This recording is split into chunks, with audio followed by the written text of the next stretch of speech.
আসসালামু আলাইকুম প্রিয় সহকর্মীবৃন্দ। আগামী ৭ই জুন থেকে নতুন কারিকুলাম অনুযায়ী ষষ্ঠ ও সপ্তম শ্রেণীর ষান্মাসিক সামষ্টিক মূল্যায়ন অনুষ্ঠিত হবে। উক্ত মূল্যায়ন প্রক্রিয়া কিভাবে সম্পন্ন করবেন তা নিয়ে আমার আজকের এই টিউটোরিয়াল। চলুন তাহলে শুরু করি। আমরা জানি মূল্যায়ন ৩ প্রক্রিয়ায় করতে হবে। প্রথমত হচ্ছে শিক্ষণকালীন মূল্যায়ন, এরপরে সামষ্টিক মূল্যায়ন এবং আচরণিক মূল্যায়ন। উক্ত ৩ প্রকারের মূল্যায়ন খুব সহজভাবে অল্প সময়ের মধ্যে সম্পন্ন করার জন্য এক্সেল শিটে আমি একটি অটোমেটিক ফরম্যাট প্রস্তুত করেছি।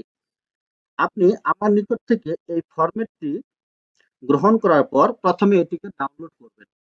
আপনি যখন এটিকে ডাউনলোড করবেন, এরপর এটিকে ওপেন করবেন, তখন এখানে প্রতিটি ফাইলে মোট ৪টি করে শীট পাবেন। প্রথমে রয়েছে পিআই অ্যাসেসমেন্ট ফরম্যাট, এরপরে দেখবেন পরের যদি আমি ক্লিক করি, এখানে রয়েছে পিআই ট্রান্সক্রিপ্ট মানে ষান্মাসিক সামষ্টিক মূল্যায়নের ট্রান্সক্রিপ্ট। এরপরে শীটটিতে যদি আমি ক্লিক করি, এখানে রয়েছে বিআই অ্যাসেসমেন্ট ফরম্যাট অর্থাৎ ষান্মাসিক সামষ্টিক মূল্যায়ন আচরণিক। এরপরে শীটটাতে যদি আমি ক্লিক করি, এখানে রয়েছে বিআই ট্রান্সক্রিপ্ট অর্থাৎ তার আচরণিক মূল্যায়নের ট্রান্সক্রিপ্ট, ষান্মাসিক সামষ্টিক মূল্যায়ন আচরণিক। এরপর শিক্ষণকালীন মূল্যায়ন এবং সামষ্টিক মূল্যায়নের ভিত্তিতে আপনার এই ফরম্যাটগুলো পূরণ করতে হবে। এই পুরো প্রক্রিয়াটা খুব সহজভাবে সম্পন্ন করার জন্য আমার এই সিস্টেম। আপনি প্রথমে শিক্ষণকালীন মূল্যায়নের জন্য এই পিআই অ্যাসেসমেন্ট ফরম্যাটটি আপনি এটিকে প্রিন্ট করে নেবেন। প্রিন্ট করে নেওয়ার পরে আপনি যখন শ্রেণীতে যাবেন, যাওয়ার পর শিক্ষার্থীদের অর্জন মাত্রা অনুযায়ী এটিকে জাস্ট চিহ্নিত করবেন। এরপর ফাইনালি ষান্মাসিক সামষ্টিক মূল্যায়নের জন্য আপনি আপনার কম্পিউটারে বা ল্যাপটপে এই ফাইলটি ওপেন করবেন। এরপর প্রতিটি পিআই অনুযায়ী চতুর্ভুজ, বৃত্ত এবং ত্রিভুজ দেওয়া রয়েছে। আপনি এটি কিভাবে পূরণ করবেন সেটা এখন আমি বলে দিচ্ছি। মনে করেন আপনি ষষ্ঠ শ্রেণীর বাংলা বিষয়ের সামষ্টিক মূল্যায়ন করতে যাচ্ছেন। তাহলে প্রথমে আপনি বাম পাশে এখানে ক্লিক করে শিক্ষার্থীর নাম লিখবেন। এরপর এর ডান পাশে গিয়ে ষষ্ঠ শ্রেণীর বাংলা বিষয়ের মোট ৮টি পিআই রয়েছে। ধরে নিন আপনি প্রথম পিআইটিতে শিক্ষার্থীকে মূল্যায়ন করবেন। তাহলে কি করবেন? আপনার শিক্ষণকালীন মূল্যায়নে দেখা গেছে এই শিক্ষার্থী এই প্রথম যে পিআইটি রয়েছে এটাতে সে কি যোগ্যতা অর্জন করেছে। যদি সেখানে সে ত্রিভুজ পেয়ে থাকে, বাট আপনার সামষ্টিক মূল্যায়নে এসে সে দেখা যাচ্ছে বৃত্ত কিংবা চতুর্ভুজ পাচ্ছে, তাহলে আপনি সেই শিক্ষার্থীকে ত্রিভুজ দ্বারাই চিহ্নিত করবেন। কিংবা শিক্ষণকালীন মূল্যায়নে কোনো শিক্ষার্থী যদি বৃত্ত পেয়েছে বাট আপনার সামষ্টিক মূল্যায়নে এসে এই শিক্ষার্থী ত্রিভুজ পাচ্ছে, তাহলে আপনি তাকে অবশ্যই ত্রিভুজ দ্বারা চিহ্নিত করবেন। এটি কিভাবে চিহ্নিত করবেন? আপনি যদি তাকে চতুর্ভুজ দিতে চান, তাহলে জাস্ট এই চতুর্ভুজের উপর আপনি একটা ক্লিক করবেন। আমি আবার বলছি, আপনি যদি এই শিক্ষার্থীর এই পিআই এ চতুর্ভুজ দিতে চান, তাহলে আপনি এই চতুর্ভুজের উপরে একটি ক্লিক করবেন। এরপর স্মল লেটারে লিখবেন এন। আমি স্মল লেটারে এন লিখলাম, দেখুন সাথে সাথে কিন্তু চতুর্ভুজটি ভরাট হয়ে গেছে। এরপর আপনি পরের যে পিআইটি রয়েছে ৬.১.২, ধরে নিন এখানে তাকে আপনি বৃত্ত দিচ্ছেন, তাহলে আপনি এই বৃত্তর উপরে একটা ক্লিক করবেন। এরপর স্মল লেটারে লিখবেন এল। আমি স্মল লেটারে এল লিখলাম, দেখুন সাথে সাথে বৃত্ত ভরাট হয়ে গেল। এরপর ধরেন আপনি পরের যে পিআইটি রয়েছে ৬.২.১, আপনি এখানে তাকে ত্রিভুজ দিতে যাচ্ছেন, তাহলে আপনি এই ত্রিভুজের উপরে একটা ক্লিক করবেন। ক্লিক করার পরে আপনি এখানে স্মল লেটারে লিখবেন পি। আমি পি লিখলাম, দেখুন সাথে সাথে ত্রিভুজ ভরাট হয়ে গেল। এভাবে করে আপনি প্রত্যেকটি পিআই পূরণ করবেন। এখন কথা হলো যে ধরে নিন ভুলবশত আপনি এই শিক্ষার্থীকে ত্রিভুজ দিয়েছেন, বাট সে কিন্তু মূলত বৃত্ত পাবে, তাহলে আপনি এটা কিভাবে করবেন? তো আপনার সাথে সাথে যদি এমনটা মনে হয়ে যায়, তাহলে কন্ট্রোল জেড দিয়ে আপনি ফিরে আসতে পারেন, অথবা উপরে দেখেন একেবারে বাম পাশের কর্নায় আন্ডু রয়েছে, বাম পাশে হলো আন্ডু আর ডান পাশে হলো রিডু। আপনি বাম পাশের এটাতে যদি ক্লিক করেন, দেখুন সাথে সাথে এটা আন্ডু হয়ে গেল। তবে যদি এমনটা হয় যে আপনি অনেকগুলো পিআই অনুযায়ী তাকে মার্কিং করে ফেলেছেন, বাট এখন মনে হয়েছে আপনার যে কোনোটাতে আপনার দেখা গেল যে চতুর্ভুজ দিয়েছেন, বাট সেখানে সে ত্রিভুজ কিংবা বৃত্ত পাওয়ার যোগ্য, তাহলে আপনি এটা কিভাবে রিমুভ করবেন? কোনো ব্যাপার না, খুব সহজ সিস্টেম হলো, যেখানে ফাঁকা চতুর্ভুজ রয়েছে অর্থাৎ যেখানে আপনি ইনপুট করেননি সেখানে আপনি ক্লিক করবেন, ক্লিক করে এটাকে আপনি কপি করবেন। আমি এই যে কপিতে ক্লিক করলাম, ক্লিক করে এটাকে কপি করে নিলাম। এখন যেটা আমি পূরণ করেছি তার উপরে একটা ক্লিক করব, ক্লিক করে এখন আমি পেস্টে ক্লিক করে দেব। আমি এই যে পেস্টে ক্লিক করে দিলাম, দেখুন আপনার ফাঁকা চতুর্ভুজ এখানে হয়ে গেল। এরপরে আপনি প্রত্যেকটা শিক্ষার্থীর বিপরীতে এভাবে করে আপনি তার যোগ্যতাগুলো নির্ধারণ করে দেবেন। আমি খুব সহজভাবে একটি করে দেখাচ্ছি। এরপরে পরেরটাতে দিলাম আমি এল, তারপর একটাতে দিলাম আমি পি, ত্রিভুজ হয়ে গেল। তারপরেরটাতে দিলাম এখানে আমি এল, বৃত্ত পূরণ হলো। তারপরেরটাতে দিলাম আমি পি, এখানে ত্রিভুজ পূরণ হলো। তারপরেরটাতে চতুর্ভুজের এখানে ক্লিক করে দিলাম আমি এন, চতুর্ভুজ পূরণ হলো। এই দুইটা ধরে নিন সে অংশগ্রহণ করে নাই, এই দুইটা যখন আপনি মূল্যায়ন করেন তখন ধরেন সে অনুপস্থিত ছিল, বিধায় এই দুইটা আমি ফাঁকা রাখলাম। এখন দেখেন এই ষান্মাসিক সামষ্টিক মূল্যায়নের আপনার এটি প্রস্তুত, এভাবে করে প্রত্যেক শিক্ষার্থীর আপনি দিলেন, প্রস্তুত হয়ে গেল। অটোমেটিক্যালি দেখেন ডান পাশে আমি একটি অপশন তৈরি করে দিয়েছি, সেটা হলো গড়। অর্থাৎ দেখেন এই শিক্ষার্থী মোট 8টি পিআই এর মধ্যে সে দুটিতে পেয়েছে চতুর্ভুজ, দুটিতে বৃত্ত এবং দুটিতে ত্রিভুজ। অটোমেটিক্যালি এখানে গড় হয়ে গেছে।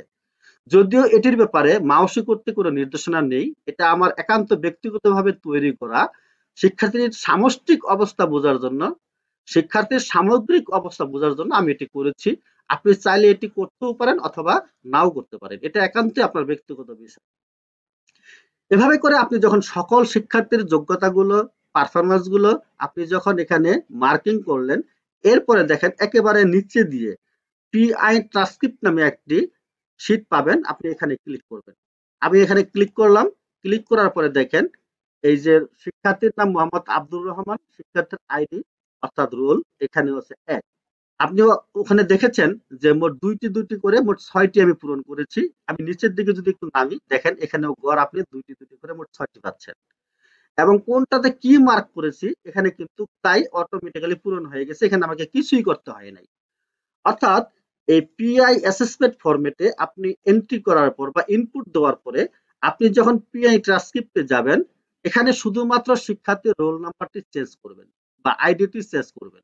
এই যে এখানে শিক্ষার্থীর আইডি বা রোল রয়েছে, এর ডান পাশে যদি আমি এখানে ক্লিক করি, সাথে সাথে দেখবেন একটা ছোট্ট ড্রপ ডাউন মেনু তৈরি হয়ে গেছে। আমি এখানে ক্লিক করলে দেখেন সকল রোল নাম্বার গুলো এখানে রয়েছে। আমি যদি এখানে নিচের দিকে মুভ করি, আমি এখানে মোট 250টি রোল নাম্বার দিয়েছি। আপনি চাইলে নিচের দিকে আরো বেশি করেও নিতে পারেন অথবা কমও নিতে পারেন। এখন আমি যদি এই রোল নাম্বার 2 এর উপরে ক্লিক করি, আমি ক্লিক করলাম, দেখেন শিক্ষার্থীর নাম চেঞ্জ হয়ে গেল, মোহাম্মদ আলামিন চলে আসতো, রোল নাম্বার 2। এখানে কোনো ইনপুট দেয়নি বা কোনো পূরণ করেনি, বিধায় সবগুলো ফাঁকা দেখাচ্ছে। ঠিক আছে, এভাবে করে আপনার ট্রান্সক্রিপ্ট প্রস্তুত হয়ে যাবে। শ্রেণী শিক্ষকের স্বাক্ষর দিবেন, অভিভাবকের স্বাক্ষর নেবেন, এখানে প্রধান শিক্ষকের স্বাক্ষর দিবেন, তারপর এটিকে আপনি প্রিন্ট করবেন। এখন এই ট্রান্সক্রিপ্ট আপনি কিভাবে প্রিন্ট করবেন সেটা একটু দেখিয়ে দিই। এটিকে প্রিন্ট করার জন্য প্রথমে একেবারে উপরে দেখেন রঙিন যে রটি রয়েছে, আপনি এখানে ক্লিক করবেন। এরপর নিচের দিকে ড্র করবেন। আমি নিচের দিকে ড্র করলাম, দেখেন একেবারে শেষ পর্যন্ত এটিকে নিয়ে নিয়েছে। দেখেন একেবারে শেষ পর্যন্ত মার্কিং হয়ে গিয়েছে। তবে এই গড়টি আপনি প্রিন্ট করবেন না, যেহেতু এটার ব্যাপারে নির্দেশনা নেই, এটা একান্ত আপনার নিজের বোঝার জন্য। শেষ পর্যন্ত নিয়ে যাওয়ার পরে এরপর আপনি উপরে বাম পাশের কোণায় ফাইলে ক্লিক করবেন। আমি ফাইলে ক্লিক করলাম। ফাইলে ক্লিক করার পরে দেখেন এই যে প্রিন্ট লেখা রয়েছে, আপনি এর উপরে ক্লিক করেন। আমি প্রিন্টে ক্লিক করে দিলাম। এখন দেখেন এটাকে আপনি কিভাবে নিতে চাচ্ছেন সেটা। প্রথমে দেখেন এখানে রয়েছে প্রিন্ট অ্যাক্টিভ শীট, আপনি এখানে ক্লিক করবেন। আমি এখানে ক্লিক করলাম, করার পরে দেখেন কয়েকটি অপশন রয়েছে, একেবারে যেটা নিচে রয়েছে প্রিন্ট সিলেকশন, আপনি এখানে ক্লিক করে এটাকে সিলেক্ট করে দিবেন। আমি প্রিন্ট সিলেকশনে ক্লিক করলাম। এরপরে দেখেন পোর্ট্রেট ওরিয়েন্টেশন রয়েছে, এটা এভাবেই থাক। পেপার সাইজটা এখানে ক্লিক করবেন। আপনার যদি এখানে ল্যান্ডস্কেপ থাকে আপনি এটাকে পোর্ট্রেট করে দিবেন। এরপরে পেপার সাইজটা এখানে A4 সিলেক্ট করে দিবেন। এরপরে ন্যারো মার্জিন রয়েছে, আপনি এখানে মার্জিনে ক্লিক করে আপনি ন্যারো মার্জিনে করতে পারেন, অথবা নিচে দেখেন কাস্টম মার্জিন, এখানে যদি আপনি ক্লিক করেন, ক্লিক করে আপনি টপ, তারপরে হচ্ছে হিডার, লেফট, রাইট, বটম, ফুটার এগুলা কত করে রাখবেন সেটা আপনি চিহ্নিত করে দিবেন। আমার এখানে টপ 0.75 আছে, আমি এটাকে একটু কমাই দিলাম, 0.5 করে দিলাম। হিডার আমি রাখবো না, এটাকে 0 করে দিলাম, একেবারে 0। লেফটে 0.25 আছে এটা, এবং রাইটে 0.25 আছে, এটা ভাবেই থাক। এবং বটমে আমি 0.5 করে দিলাম, ফুটারটাও আমি 0 করে দিলাম, একেবারে 0। এরপরে জাস্ট ওকে ক্লিক করলাম। দেখেন একটু কিন্তু চেঞ্জ হয়েছে বিষয়টা। এরপরে দেখেন পরে যেটি রয়েছে fit all column on one page, আপনার ওখানে এরকম নাও থাকতে পারে, এখানে থাকতে পারে অথবা এরকম নো স্কেলিং। যদি নো স্কেলিং লেখা থাকে তাহলে একেবারে নিচে দেখবেন, নিচের দিকে আসলে ফিট একটার পরে fit all column on one page, আপনি এটাতে ক্লিক করে দিবেন। Fit all column on one page মনে রাখবেন। আপনি এখানে ক্লিক করলে তাহলে পুরো মার্কশিটটা আপনার একটা পৃষ্ঠার মধ্যে হয়ে যাবে। এরপরে আপনি জাস্ট প্রিন্ট কমান্ড দিলেই এটি প্রিন্ট হয়ে যাবে। তারপর এটিকে স্বাক্ষর করে আপনি এটি ছাত্রছাত্রীর হাতে এটা আপনি দিয়ে দিবেন। এটা হলো আপনার ষান্মাসিক সামষ্টিক মূল্যায়ন। এরপরে যেটি রয়েছে সেটা হলো বিআই অ্যাসেসমেন্ট ফরম্যাট, আপনি এটাতে ক্লিক করেন। আমি এটাতে ক্লিক করলাম। এখানে আপনি দেখতে পাচ্ছেন যে ষান্মাসিক সামষ্টিক মূল্যায়ন আচরণিক। এখানে প্রতিষ্ঠানের নাম, শ্রেণী, বিষয় এবং তারিখ রয়েছে। এরপরে রোল নম্বর, শিক্ষার্থীর নাম এবং বিআই রয়েছে এখানে মোট 10টা। আপনি দেখেন বিআই 1 থেকে শুরু করে বিআই 10 পর্যন্ত, এবং পূর্বের মতোই এই বিআই গুলোরও একটি গড় আমি এখানে তৈরি করে দিয়েছি। এটি আপনি কিভাবে পূরণ করবেন সেটা আমি বলে দিচ্ছি। আপনি আপনার প্রতিষ্ঠানের একজন শিক্ষার্থীর বিপরীতে মোট 10টি সাবজেক্ট রয়েছে। এই 10টি সাবজেক্টের 10 জন টিচার প্রথমে এটিকে প্রিন্ট করে নিয়ে, ফাঁকা ফর্মটি প্রিন্ট করে নিয়ে আপনি এটিকে আগে হাতে কলমে তাকে মূল্যায়ন করবেন শ্রেণীতে গিয়ে। এরপর 10 জন টিচার মিলে শ্রেণী শিক্ষককে 10টি শীট এরকম জমা দিবেন। শ্রেণী শিক্ষক তখন এই 10টি শীটের গড় করে তিনি এখানে ফাইনালি এখানে ইনপুট করবেন। কিভাবে করবেন? ধরেন BI1 এখানে কোনো শিক্ষার্থী দেখা গেল 10টি বিষয়ের মধ্যে ধরে নিন 5টিতে সে চতুর্ভুজ পেয়েছে, 3টিতে সে বৃত্ত পেয়েছে, আর 2টিতে সে ত্রিভুজ পেয়েছে। অর্থাৎ এই 10টি বিষয়ের মধ্যে যে সাইনটি শিক্ষার্থী বেশি পেয়েছে সেটাই আপনি ফাইনালি এখানে ইনপুট করবেন। পূর্বের মতোই এখানে আপনি চতুর্ভুজের জন্য স্মল লেটারে এন, বৃত্তের জন্য স্মল লেটারে এল, ত্রিভুজের জন্য স্মল লেটারে পি, এভাবে করে আপনি সবগুলোই একটা একটা করে দিয়ে দিবেন। ধরেন আমি এটা পূরণ করতেছি এল, তারপরে এটা দিলাম আমি পি, এটা দিলাম আমি ধরেন এন দিলাম চতুর্ভুজ, এটাতে আমি বৃত্তের জন্য এল দিলাম, বৃত্ত পূরণ হয়ে গেল। এটাতে আমি ত্রিভুজের জন্য পি দিলাম, ত্রিভুজ পূরণ হয়ে গেল। এটাতে আমি বৃত্তের জন্য এল দিলাম, বৃত্ত পূরণ হইল। এটাতে আমি চতুর্ভুজের জন্য এন দিলাম, চতুর্ভুজ পূরণ হইল। দেখেন আমি মোট 10টা এখানে ইনপুট দিয়েছি। এখন ফাইনালি তার গড় চলে আসলো। চতুর্ভুজ সে পেল 3টা, বৃত্ত পেল 4টা এবং ত্রিভুজ পেল 3টা। 6 4 3 7 আর 3 10, এই মোট 10টি বিআই তার এখানে পূরণ করলাম। এরপরে এটার পূর্বের মতো এটারও মার্কশিট প্রস্তুত হয়ে যাবে। আপনি দেখেন ডান পাশে বিআই ট্রান্সক্রিপ্ট রয়েছে, এখানে যদি ক্লিক করেন দেখেন ষান্মাসিক সামষ্টিক মূল্যায়ন আচরণিক, এটা ট্রান্সক্রিপ্ট। এটা আমি যেভাবে পূরণ করেছি এই স্টুডেন্টের দেখেন সেভাবেই কিন্তু এটা পূরণ হয়েছে দেখেন, এবং শেষে কিন্তু এটারও গড় চলে এসেছে। এরপরে দেখেন শিক্ষার্থীর আইডি বা রোল নাম্বার, এর ডান পাশে যদি আপনি ক্লিক করেন এর ডান পাশে ছোট্ট একটা ড্রপডাউন মেনু তৈরি হবে। আপনি যদি এখানে ক্লিক করেন এই শিক্ষার্থীর রোল নাম্বার গুলো, সকল শিক্ষার্থীর রোল নাম্বার গুলো আপনি এখানে দেখতে পাবেন। এরপরে জাস্ট রোল নাম্বারের উপরে ক্লিক করলেই সেই শিক্ষার্থীর নাম চলে আসলো এবং তার যাবতীয় যোগ্যতাগুলো এখানে চলে আসবে। যেহেতু রোল নাম্বার 2 আমি কোথাও পূরণ করিনি বিধায় এটা ফাঁকা দেখাচ্ছে, এবং দেখুন তার গড়টাও এখানে 0 0 দেখাচ্ছে। তো এখন আমি রোল নাম্বার 1 এর স্টুডেন্টের যোগ্যতাগুলো, পার্সোনালস গুলো আমি ইনপুট করেছি। আমি যদি আবার ড্রপডাউন মেনুতে ক্লিক করে রোল নাম্বার 1 সিলেক্ট করে দেই তাহলে দেখেন তার যাবতীয় পার্সোনালস গুলো এখানে পূরণ হয়ে গিয়েছে এবং শেষে কিন্তু গড়ও চলে এসেছে। এরপর আপনি এটাকে প্রিন্ট করবেন। এটা প্রিন্ট করার ক্ষেত্রে একটু খেয়াল রাখবেন, প্রথমে উপরের এই রঙিন যে রোটি রয়েছে আপনি এখানে ক্লিক করবেন, এরপরে মাউস দ্বারা নিচের দিকে একটু টান দিবেন। একটু টান দিলেই দেখেন যে আপনার একবারে শেষ পর্যন্ত নিয়ে নিয়েছে। এরপরে জাস্ট বাম পাশের ফাইলে ক্লিক করবেন, ফাইলে ক্লিক করার পরে প্রিন্ট, আমি প্রিন্টে ক্লিক করে দিলাম। এটাকে আপনাকে একটু সাজাতে হবে। প্রিন্ট সিলেকশন, প্রথমে আপনি এই প্রথমটাতে ক্লিক করার পরে এখানে প্রিন্ট সিলেকশন ক্লিক করে দিবেন পূর্বের মতোই। এরপরে ল্যান্ডস্কেপ আছে, আপনি এটাকে পোর্ট্রেট করে দিবেন। আমি এই যে পোর্ট্রেটে ক্লিক করে দিলাম, পোর্ট্রেট হয়ে গেল। এরপরে পেপার সাইজ থেকে আপনি A4 ক্লিক করে দিবেন। আমি A4 এ দিয়ে দিলাম। তারপরে মার্জিন রয়েছে, আমি এখানে ন্যারো মার্জিন করে দিলাম। এরপরে দেখেন শেষে যেটা আছে এটাতে আপনি কি করবেন, যেহেতু একটি পেজে আমাকে নিয়ে আসতে হবে এজন্য fit sheet on one page. দেখেন প্রথমে নো স্কেলিং, তারপর আছে fit sheet on one page, আপনি এটাতে ক্লিক করে দিবেন। তাহলে একটা পেজের মধ্যে এই শিটটি আপনার ফিট হয়ে যাবে। এরপর জাস্ট আপনি প্রিন্টে ক্লিক করলেই এটি প্রিন্ট হয়ে যাবে। তো এই হলো মোটামুটি ভাবে এই ফরম্যাটটি ব্যবহারের প্রক্রিয়া। এখন এই ফরম্যাটটি আপনি কিভাবে পাবেন? এই ফরম্যাটটি পাওয়ার জন্য প্রথম কথা হলো, আপনি দেখেন প্রতিটা ফরম্যাটের শেষে আমার এখানে অ্যাড্রেস দেওয়া আছে, আমার নাম, আমার অ্যাড্রেস, তারপর আমার মোবাইল নাম্বার আছে এখানে। আপনি এটাকে জাস্ট একটা স্ক্রিনশট দিয়ে রাখতে পারেন, এবং আমার ইমেল অ্যাড্রেস রয়েছে।